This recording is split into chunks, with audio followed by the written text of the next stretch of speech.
So yun mga kapitbahay, so we're here at SM South Mall. Ayan, mapapansin natin, ayan. So ngayon kakain kami sa isa sa mga Japanese food dito. So pasok muna tayo. It's been a while hindi na ako nakapag-vlog eh. At medyo gutom na rin kami. It's Sunday today around 4 PM. Pasado alas 4 na. Tara, tingnan natin kung anong pwede nating makainan dito.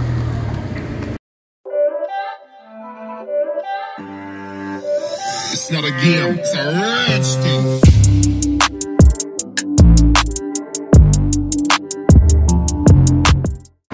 Okay, so yun po na mga kapitbahay. So naisipan namin ni Mrs. na kumain dito sa Marugami Udon. Tama ba yung pagkakapronounce ko? Ayan.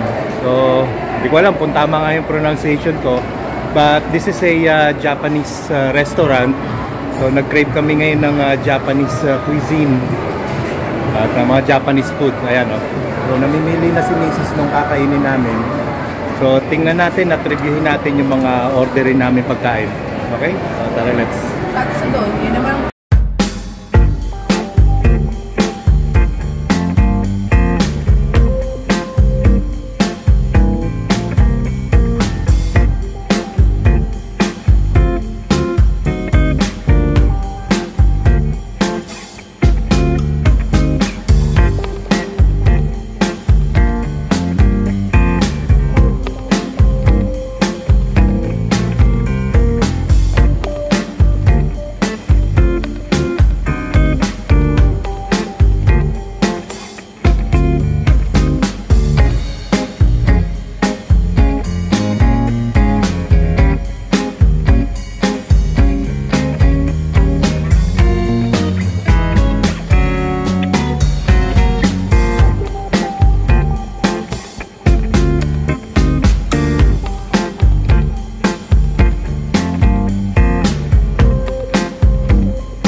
So sausaw natin tempura sauce.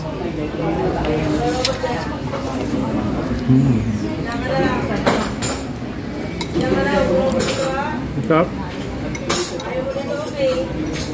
Malambot yung meat ng chicken nila, no? Not that crunchy yung pinakabalat niya. Pero gusto ko yung pinakalaman niya talaga. Napakalambot. Sarap din ng ano nila, tempura sauce. Tempura para sa shrimp lang ata yun eh. Wala lang. Ito.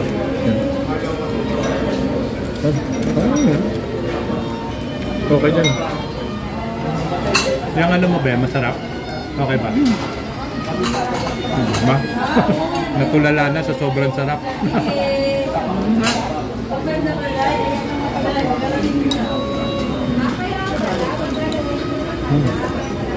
So, tamang crunchy lang, hindi naman talaga sobrang crunchy. Okay na, okay. Ika, nagustuhan ko talaga yung lambot ng karne ng manok. Anyway, ito naman tayo ngayon. Katsudon. So, pork to na may itlog, saka may mga seasoning.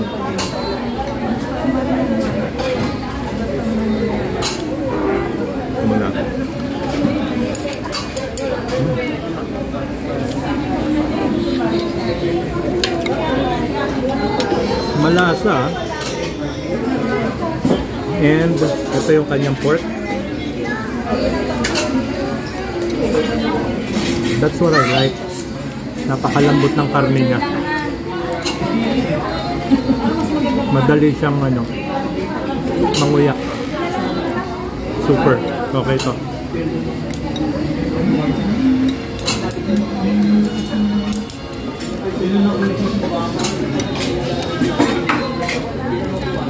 And yung rice niya, hindi malata. Saktong-saktong pagkakaluto. Should try this.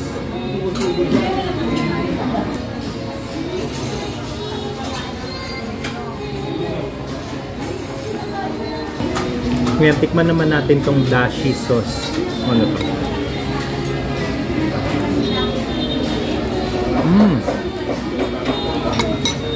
Ang lasa ng dashi sauce is parang medyo maanghang. Kasi may ano. Na lasang parang ginger, if I'm not mistaken. Parang medyo... Lagyan mo ng ginger kasi. Nilagyan ni Mrs. ng ano, ginger. Na pampaanghang. Dashi sauce. Nilagyan ni Mrs. ng ginger pala. Okay na rin. A few moments later. Ngayon naman mga kapitbahay, so binigyan ako ni Mrs. ng piece of her, ano ba ito? Ang tawag dito? Beef? Beef. Gyudon. Gyudon daw, gyudon. Hindi ko alam eh. Gyudon. Pero parang beef ang ano nito eh. So, matikman natin. Ano? Ito siya. Tikman natin.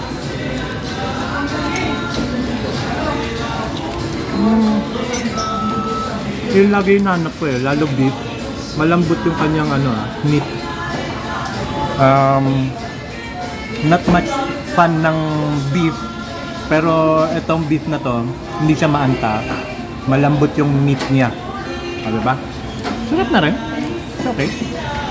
Satisfied kami, napakasarap ng ulam for only 515 pesos. So diba, dalawa na yung ulam mo, tas meron pa kaming chicken, ano yun? Ano yun? Chicken na basta yung naka-stick na chicken. Chicken karage. Hindi ako masyado familiar sa mga Japanese food, pero napakasarap dito sa kinainan namin.